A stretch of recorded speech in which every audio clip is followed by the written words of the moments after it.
Je remercie la chaîne 360 de bien vouloir m'accorder cette interview. Je m'appelle Bamamadou Kalidou, universitaire mauritanien. Je suis enseignant-chercheur à l'université de Nouakchott, à l'Asria, où j'enseigne entre autres les littératures africaines et sa critique.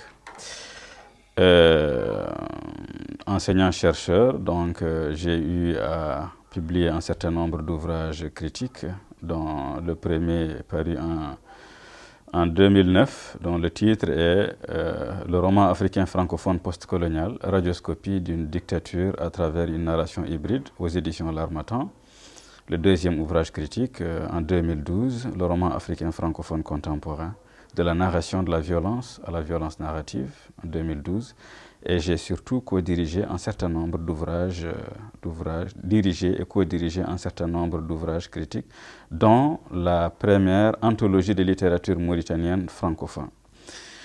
Et enfin, je suis par ailleurs auteur de deux œuvres, La Résistance pacifique, paru en 2017 aux éditions L'Harmattan, et enfin le roman dont je vais vous parler tout à l'heure, Les Remparts de l'Espérance, aux éditions Lettres de Renaissance, paru donc au mois de novembre 2020.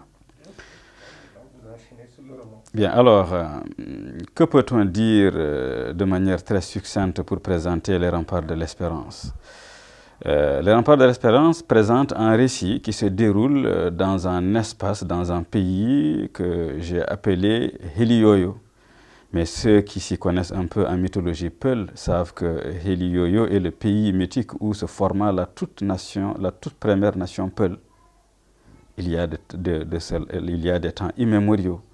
Mais le Heliyoyo, dont il s'agit ici, est un pays de l'Afrique subsaharienne où vit une mosaïque de peuples confrontés à une crise multidimensionnelle, crise gouvernementale, crise économique, crise éthique, crise des valeurs. Mais la plus inquiétante de toutes ces crises est celle des valeurs, je dirais, qui fragilise la jeunesse et la rend vulnérable à toutes les manipulations, dont la plus terrible de toutes est la manipulation des extrémistes islamistes. Malgré une éducation ouverte, Pathé, le personnage central du roman, sera une des victimes de la nébuleuse terroriste. Il deviendra un combattant aguerri dans le désert et en tant que jeune Peul, il sera pourtant sauvé de justesse par son père, un homme érudit qui lui apparaît dans une vision onirique. Et alors Pathé devra réinventer sa voie à travers une initiation, car son père l'enverra chez ses cousins sérères, au Sine Saloum, où il va subir une forme de réinitiation, où on va lui enseigner à relativiser son point de vue, où on va lui enseigner surtout à apprendre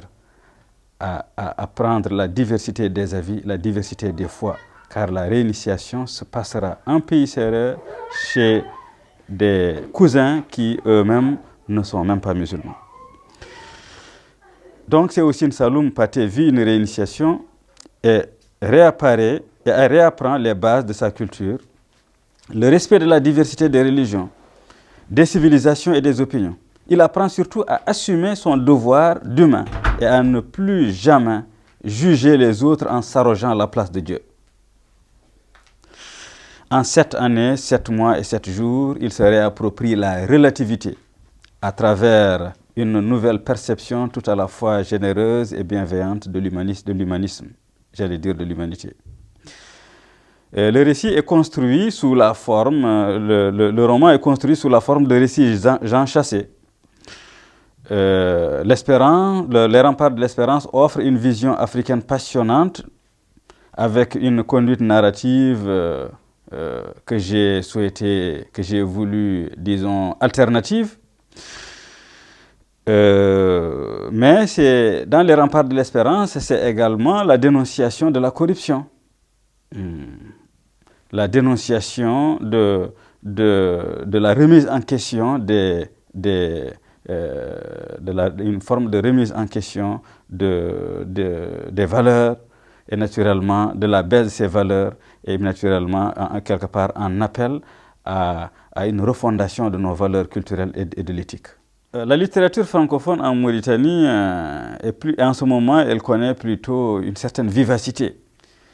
Vivacité parce qu'il y a une, disons, synergie heureuse entre la recherche. Les chercheurs mauritaniens en littérature ont beaucoup contribué à mettre en relief cette littérature qui, jusqu'à récemment encore, elle était méconnue, y compris des Mauritaniens. Pas seulement à l'extérieur, mais également des Mauritaniens. Et j'ai eu l'honneur, parce que je suis le directeur du groupe de recherche en littératures africaines, de co-diriger avec mes collègues la première anthologie de littérature mauritanienne francophone, où nous avons mis en lumière 19 auteurs et plus d'une trentaine d'œuvres. Et quand l'anthologie est parue donc en 2016, aujourd'hui, la littérature mauritanienne est enseignée aux enfants mauritaniens, c'est déjà ça, notamment avec cette... et il y a de plus en plus des auteurs. Nous avons les classiques comme Oumar Ba, comme Ten Youssouf Gueye, comme Jibril Zakaria Sall, que je salue au passage, depuis Haïremba. Mais nous avons aussi des jeunes auteurs, je pense notamment à Bios Diallo, à Idomoul Mohamed Lemine, à Beyrouk, et moi-même, Mamadou Iliman Khan, et voilà, et d'autres encore arrivent, et je crois que son avenir est plutôt prometteur.